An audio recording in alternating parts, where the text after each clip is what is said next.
10,000.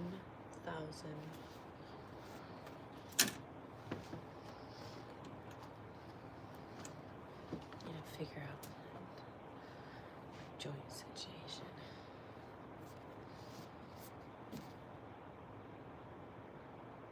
That shouldn't hurt. We're gonna work out with the book. No, I'm just joking. Reading this book is a workout. Rough. Hello. Oh yeah. I am wonderful. How are you? Just get money. Just get money.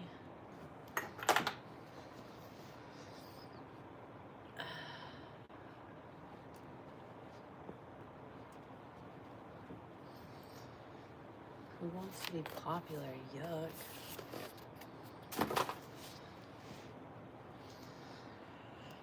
Okay, let's do this, you guys. We got this. We can do this.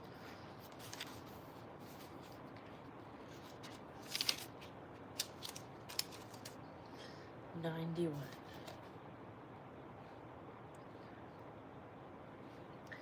Dr. Stephen Cole is a prolific researcher whose work has cast bright light on the disease process. We now know that disease is a long-term process, he told me. A sociological process taking place in our bodies, and how we live influences how quickly that's going to get us at a clinical level. The more we understand about disease, the less clear it becomes when you have it and when you don't. Within the myth of normal, of course, the kind of nuance is barely comprehensible. You're either sick or you're well, and it should be obvious which camp you're in. But really, there's no clear dividing lines between illness and health. Nobody all of a sudden gets an autoimmune disease or gets cancer, though it may perhaps make itself known suddenly with a tremendous impact.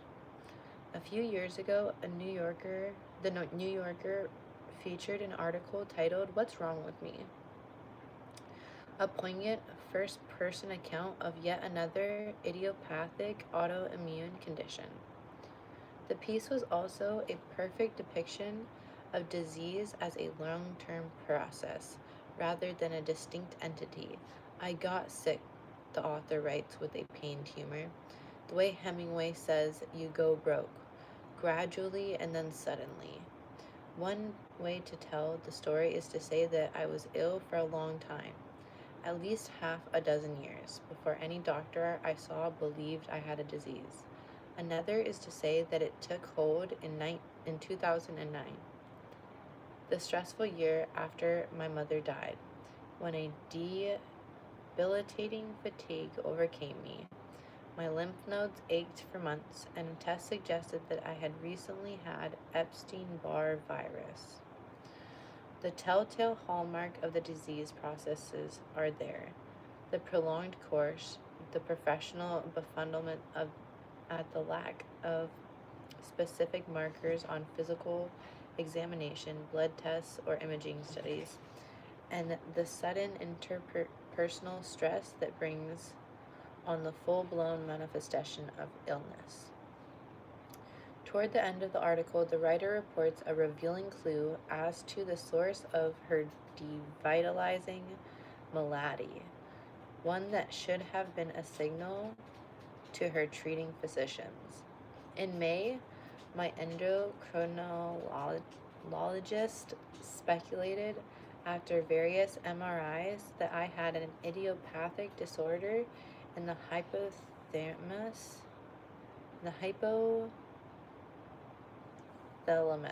which is probably untreatable. What's up? Hey, thank you. A week strong. That's right. It is interesting for sure. What's up? Alright, I gotta get back to reading. I hope you have a spectacular day, Skillet.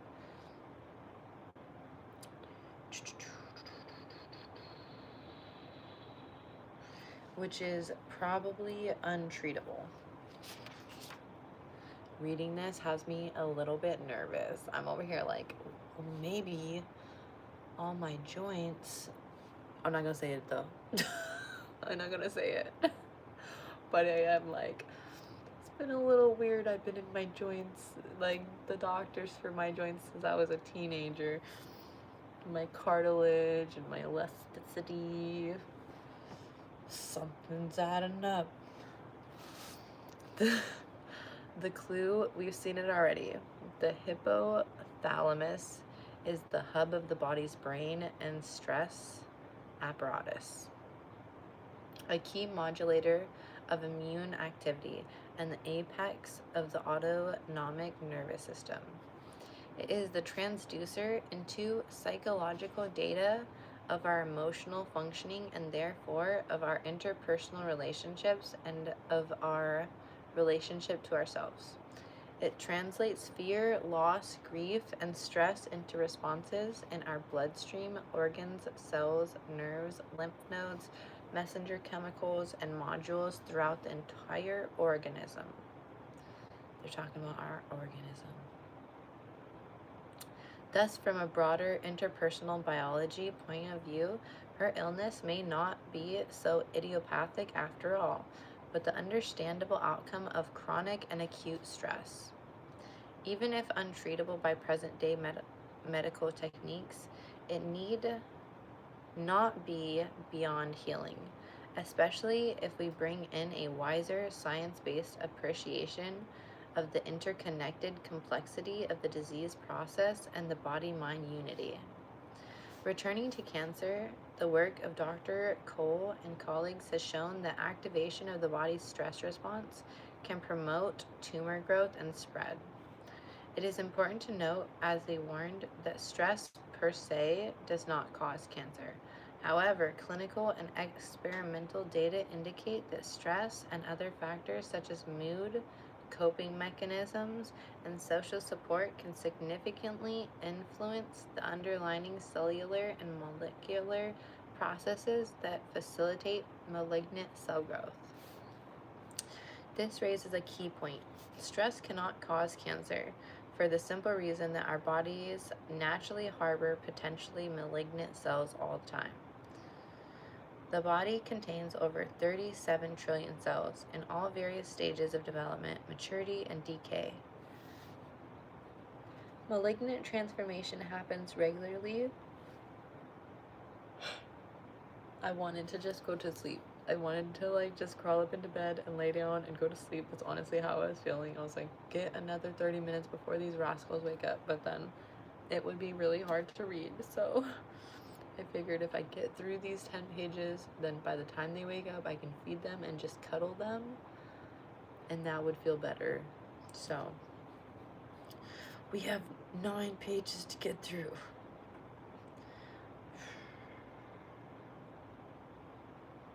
Under normal conditions, the organism's defense can eliminate such threats to well-being. We know from autopsies, for example, that many women have breast cancer cells just as many men have prostate cancer cells without ever developing the disease of cancer. Hello. The question is, what drives the progression of these cells into clinical illness? What keeps the immune system from successfully confronting the internal menace? This is where stress plays an incendiary role. For example, through the release of inflammatory proteins into the circulation, proteins that can instigate damage to DNA and impede DNA repair in the face of malignant transformation, these proteins called cytokines can also inactivate genes that would normally suppress tumor growth, enable chemical messengers that support the growth and survival of tumor cells, stimulate the branching of blood vessels that bring nutrients to feed the tumor, and undermine the immune system. Even at the cellular and molecular levels, the generation of ill Health is a multifaceted, multi-step process. In 1962, the leading British cancer physician David Smithers, my goodness, published a paper of prolific force. He explored cancer as a process, not a disease of individual cells gone rogue, but a manifestation of an imbalanced environment, merely the terminal event in a much longer progressive chain of circumstances with no distinct starting point. Doctors and researchers, he wrote, do not experience cancer's essential dynamic quality. They see its statistic effects, not the process in action. The activity of cells, Smithers pointed out, is possible only in relation to their environment, and none of their actions can be explained by laws governing intracellularly initiated events alone. That present assertion has been more than validated by the half-century of research since. I now have a much more complex view of... Oof. Have a good day. I now have a much more complex view of causation, Steve Cole told me. If you get a disease, a whole series of things had to have gone wrong. Some of that may have related to your genes. Some of that may be related to pathogen exposure. Some of it related to hard lives. The way that can wreak wear and tear on the body and on what would otherwise be resilient tissues. It's better to think of it as a multi-step causation. One of the things many diseases have in common is inflammation, acting as kind of a fertilizer for the development of illness. We've discovered that when people feel threatened and insecure, especially over an extended period of time, our bodies are programmed to turn on inflammatory genes. Man. This book is so interesting, and the trauma and how it relates to illnesses, that I think the most important part of this book is I'm learning how stress correlates to trauma and inflammation, and also my household and my family has a lot of experience with inflammation, so I feel like maybe if I get through this book well and I take good information, maybe I can help them reduce that in some freaking way. A physician heals herself. Threatened and insecure over an extended period of time is precisely how the obstetrician gynecologist Lisa Rankin felt since childhood, an emotional state her medical training only exacerbated. Her book, The Autonomy of a Calling, begins with a nightmarish recount of how she, as a medical resident, had to rush all night from one delivery room to another, dealing with one difficult delivery in the wake of another, supporting parents after the death of 4 babies, and all the while being berated by her superiors to suppress her own grief, even in the privacy of the woman's changing room. Doctors, she writes, become masters at stuffing their emotions. We can't cry when we're grieving, or when someone has hurt our feelings, or when we are sad. I recently spoke with the California-based physician. In medical school, she told me, I was being sexually harassed by my surgery professors all the time. All the time. I just had to tolerate it. I never went to medical school director. I never told anyone or asked for protection because that was part of my wounding. I wasn't allowed to ask for help to be needy, to complain. When she was 27, Dr. Rankin was admitted to the coronary care unit at her hospital for an episode of distressing rapid heartbeat that did not respond to the usual non-invasive measures. After receiving electrical shock treatment to restore her normal heart rate, she was sent directly back to work. By age 33, she was taking multiple medications for a number of conditions, including 3 drugs for high blood pressure and palpitations, antihistamines, and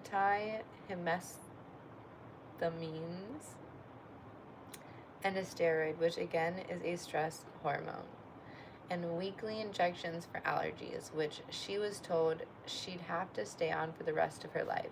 She was also treated with a cervical abnormality, a precancerous state that reappeared soon after the procedure. All the time, and this will sound familiar, no physician asked her what stresses might be weighing on her, promoting immune problems and potentially malignancy. Doctor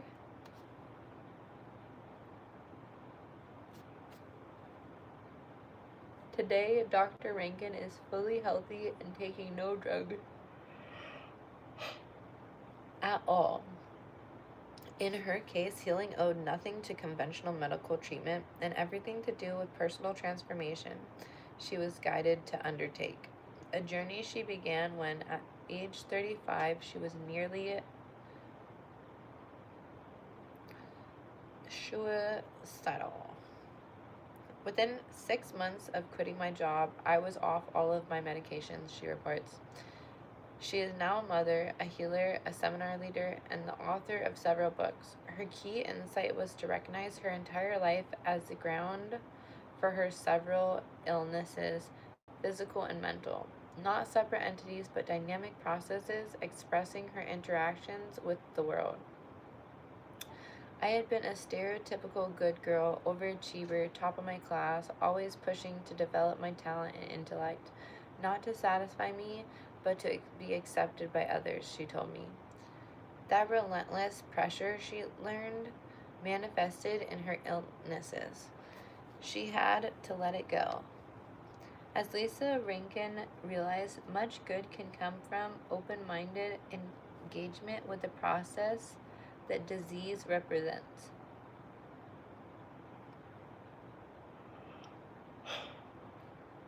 It may not be the guest we ever desire to see, but a modicum of hospitality, welcoming the unwelcome, so to speak, costs us nothing.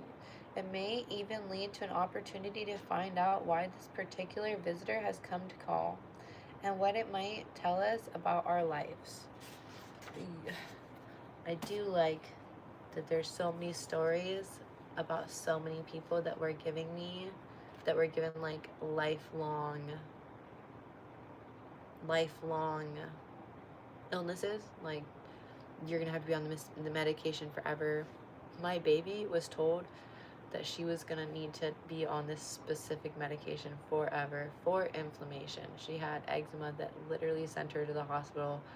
All of her skin was falling off, and yeah, they said that she was going to need these injections for the rest of her life, that it would help with the inflammation by blocking certain things in her body. I don't even know the words because they're like big words like this.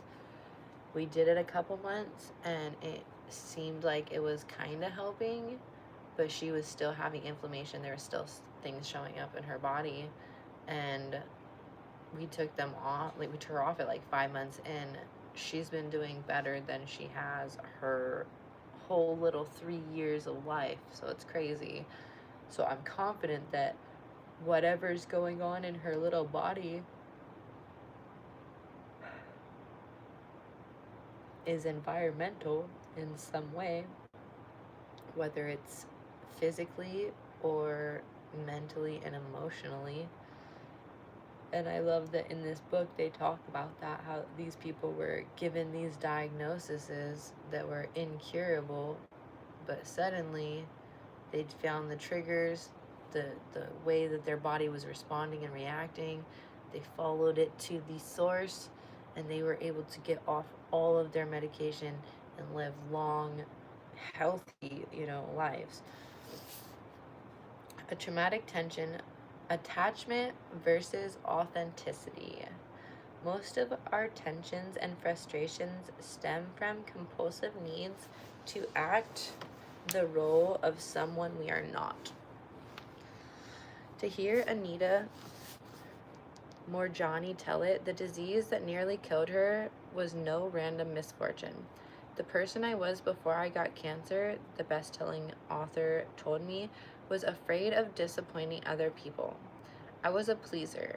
I completely lost myself in satisfying other people. I became so drained. I was someone who could not say no. I was a rescuer, and I would be the one who was there for everyone. I didn't even learn that it's okay to be me when I had cancer. It took being in a coma to learn that. Now a vibrant 60-year-old, Morjani is convinced that chronic stress induced by the compulsive suppression of her own needs was one of the roots of her metastatic lymphoma, thought to be terminal when she was diagnosed at 43. My personality was such that I needed something as drastic as cancer to give me a reason to take care of myself. Many of us have heard such sentiments, the notion of finding the gold. In catastrophe is not at all unfamiliar, nor limited to the sphere of health crises. But the idea that features of our personality may contribute to the onset of pathology is anathema to many. In her still influential 1978 essay, Illness as Metaphor, the late filmmaker, activist, and brilliant woman of letters Susan Sontag, then a 45-year-old cancer survivor, flatly and forcefully rejected the possibility that ill health might signify anything beyond bodily calamity.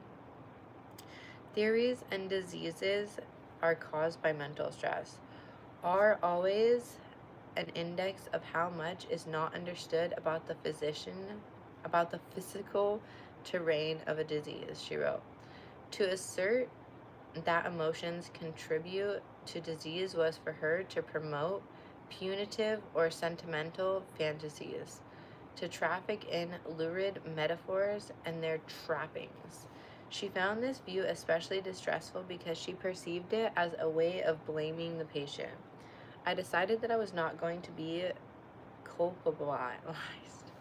Culpabilized. They don't have a definition for that.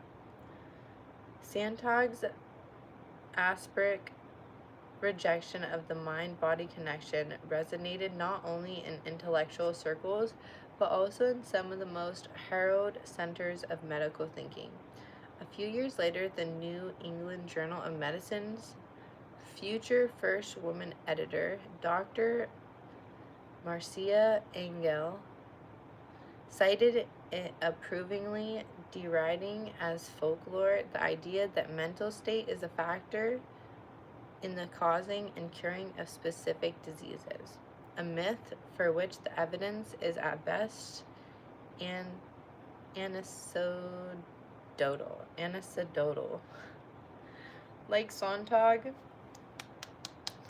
oh my gosh. Ugh.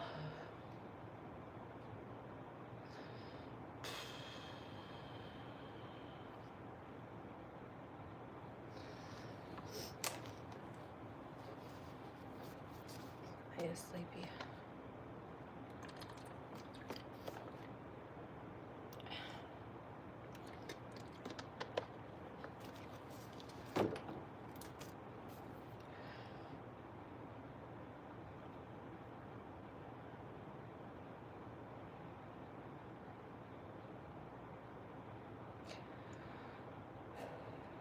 Like Sontag, Dr. Engel espied in this line of thinking an insidious patient-blaming tendency at a time when patients are already burdened by disease.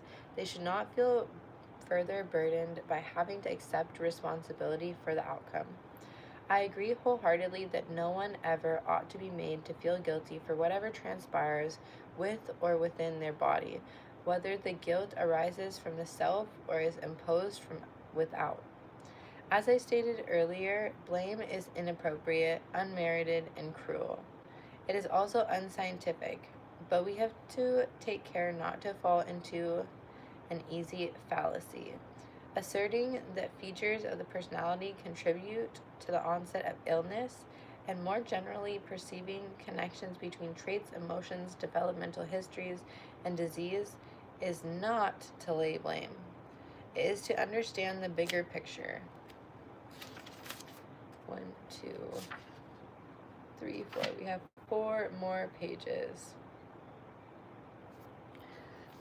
We've been reading this book for 7 days, and it is a really, really hard book to read, and we are already on 98, so that's all I gotta say about that. It is to understand the bigger picture for the purposes of prevention and healing, and ultimately for the sake of self-acceptance and self-forgiveness. My intent in reframing Sontag's perspective, then, is to offer a more helpful view. Let me just, like this. Okay. Up. We're up.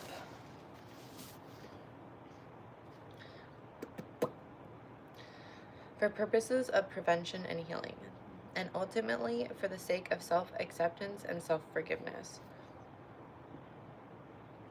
My intent in reframing Sontag's perspective, then, is to offer a more helpful view. I empathize with her apprehensive about being blamed for becoming ill, even as I see her refutation of the mind-body confluence as misguided and scientifically untenable. A clear and honest look at the biographical factors that can disrupt our biological well-being helps us respond intelligently and effectively to illness, or preferably to mitigate the risks in the first place. This is as true for individuals as for society. There is nothing radical about the idea that certain personality traits can pose risks for illness. In fact, it is a restatement in modern scientific terms of insight that date far back. The physiological pathways connecting an irascible temper and heart disease, for instance, have long been well understood. They include increased blood pressure and heart rate, intensified clotting, and tightening of blood vessels, among others. Already in ancient times, Hippocrates spoke of the choleric temperament believed to result from an excess of choler, yellow bile. In English, we still speak of people who are habitually grumpy as bilious. And in traditional Chinese medicine, the liver, the source of bile, is associated with anger, bitterness, and resentment. In 1896, the renowned internist and medical teacher Sir William Osler, often called the father of modern medicine, asserted to graduate students at Baltimore's Johns Hopkins Hospital that it is not the delicate, neurotic person who is prone to angina, a cardinal symptom of coronary artery disease, but the robust, the vigorous in mind and body, the keen and ambitious man, whose engine is always at full speed ahead. He was foreshadowing the modern concept of the driven, compulsively preoccupied, impatient, readily upset, and heart disease prone type. So they're saying it's not the person that's like tired and like down all the time. It's the men that are always on the go, always go, go, go, um, full speed ahead. It's those type of men that tend to fall victim to these illnesses. A personality, biosocial, a biopsychosocial dynamic which both scientifically and anecdotally is easy to grasp. In 1987, the psychologist Dr. Lydia Temoshak proposed what became known as the Type C personality, referring to type traits strongly associated with the onset of malignancy. These couldn't have been further from the type A traits on the temperamental spectrum. They included being cooperative and appeasing, unassertive, patient, unexpressive of negative emotions, particularly anger, and compliant with external authorities. She had interviewed 150 people with melanoma and found these patients to be excessively nice, pleasant to a fault, uncomplaining, and unassertive. They were identified pleasers. While anxious about their disease progression, their worries were focused in a specific outward direction, always from themselves and toward the effects that their illness was having on their families. Such self-abnegation was too well typified in an article I once read in the Globe and Mail, written by a woman just diagnosed with breast cancer. "I'm worried about my husband," she immediately told her physician. "I won't have the strength to support him." Again, it keeps reiterating that a lot of these people, even when they fall victim to the process of these diseases, their main concern is everybody else around them and not themselves. They're getting sick because they are suppressing their emotions, because they are not addressing their traumas, and because they are just going and trying to produce, trying to assist, trying to please everybody around them. Around the same time, about 10 years into my medical practice, I was beginning to notice similar patterns in the lives of many of my patients, folks with all manners of illnesses. This, despite my lack of familiarity at the time with the voluminous research that in the past half century has shed light on how stress, including the stress of self-suppression, may disturb our sociology, including the immune system.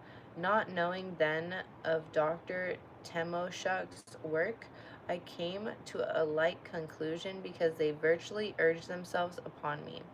I couldn't help seeing what I saw.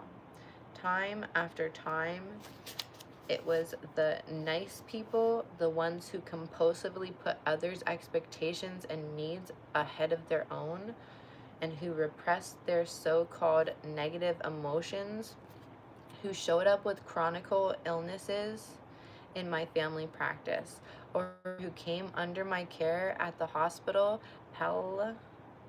palliative ward I directed. It struck me that these patients had a higher likelihood of cancer and poorer prognoses. The reason I believe it's straightforward. Repression disarms one's ability to protect oneself from stress. In one study, the sociological stress responses of participants were measured by how their skin reacted electrically to unpleasant emotional stimuli, while the patients reported how much the stimuli bothered them. Flashing on the screen were insulting or demanding statements such as, "You deserve to suffer," "You are ugly," "No one loves you," and "You're only yourself to blame." 3 groups of participants were assisted in this way: people with melanoma, people with heart disease, and a healthy control group. Among the melanoma group, there was a consistently large gap between what they reported. That is, to what degree they consciously felt upset by these scornful and disparaging messages, and the level of bodily stress their skin reaction betrayed. In other words, they had pushed their emotions below conscious awareness. This could not help affect the body. After all, if you go through life being stressed while not knowing you are stressed, there is little you can do to protect yourself from the long-term sociological consequences. Accordingly, the scientists concluded that repressiveness ought to be seen as a body-mind rather than as just a mental construct. Some years later, psychologists psychologists at the University of California, Berkeley investigated the psychological effects not of repression, a largely unconscious process, but of suppression, defined as the conscious inhibition of one's own emotional expressive behavior while emotionally aroused. So repression is when you repression is when you bite your tongue and you hold it in. Suppression is when you fight altogether, tooth and nail, to not go there. Something is making you emotional, something is giving you feelings on the inside, but instead of addressing them, like say somebody says, "How are you feeling right now?" I say, "How are you feeling? How would you feel?" Uh, and your answer is a lot of the time, "I don't know." That's because you have decided you aren't even gonna go there. Read the Quran. The Quran is medicine for the heart. I have heard that it is very good. I would have to look into it. I definitely want to read the Bible first. If I know I'm afraid, but choose to conceal that from a rabid dog who can smell fear, I am suppressing my feelings, as opposed to repressing them, as in compulsively pretending to agree with opinions one finds repellent and not realizing it until later. In the Berkeley study, participants were shown films normally expected to elicit disgust, such as burn patients being treated or an arm being surgically amputated. Some participants were specifically instructed not to reveal emotions when watching, while the control group was free to express emotions by means of facial or bodily movements. On a number of sociological measurements, the suppression group showed heightened activation of their sympathetic or fight or flight nervous system. In other words, a stress response. There may be certain situations where a person, for perfectly valid reasons, deliberately chooses not to express how he feels. If one does it habitually or under compulsion, the impact is more than likely to be toxic. I have distilled my own list of personality features most often present in people with chronic illnesses, as observed by myself and many others. They may remind you of some of the personal stories I've included thus far. Whether a person exhibits one, a few, or every one of these features, they all, each in their own way, speak to self-suppression and or repression. I have found them not only present but prominent among people with all manner of chronic illnesses, from cancer to autoimmune disease to persistent skin conditions, through a gamut of maladies, including migraine headaches, fibromyalgia, endometritis, myalgic encephalomyelitis, also known as chronic fatigue syndrome, and many others. In no particular order, these traits are an automatic and compulsive concern for the emotional needs of others while ignoring one's own. All right, that is 10 pages. My goodness. What was that? 39 minutes. We sped it up by 5 minutes. Woo! All right, I need to tend to my eyes and get a little bit of shut eye. So thanks so much. Appreciate you guys being here. I love VIP. I am sleepy, so I'm gonna go sleep for as long as my littles decide to sleep. Looks like they're sleeping in, so I'm happy about that. Bye.